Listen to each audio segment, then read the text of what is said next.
Sawa na ba kayo sa puro adobo at tinola na lang? Tara, samahan nyo na naman ang pilingerang dancer, minsan pilingerang cook.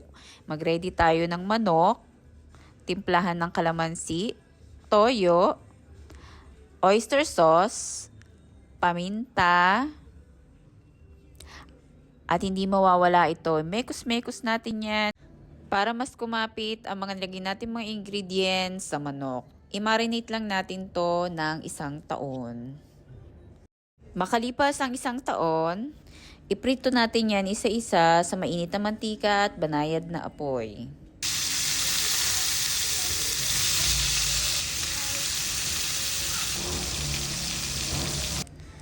At pagkatapos, baliktarin natin, dapat ganyan siya ka-brown.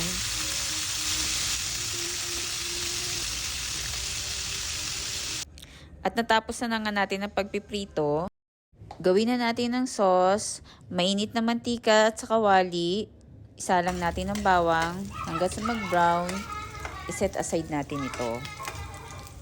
Butter, igisa ang bawang, sibuyas, at ang mushroom, whole mushroom, kahit anong brand ng mushroom, okay lang. Depende sa inyo. Harina, oyster sauce, at mekos-mekos natin. Ayan, kapag ganyan na yung itsura, pwede na natin ilagay isa-isa yung ating mga prinitong manok.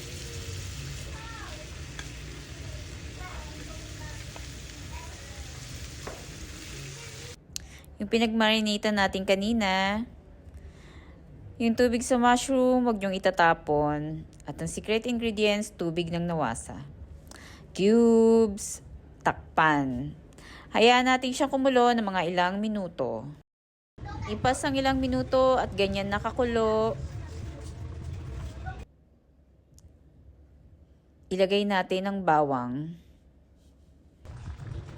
At wag na nating takpan ng kawali, hayaan natin siyang kumulo ng mga ilang pang minuto hanggang sa maluto. At ito na nga ang finished product. Achieve na naman yarn, girl. Kain tayo. Bye!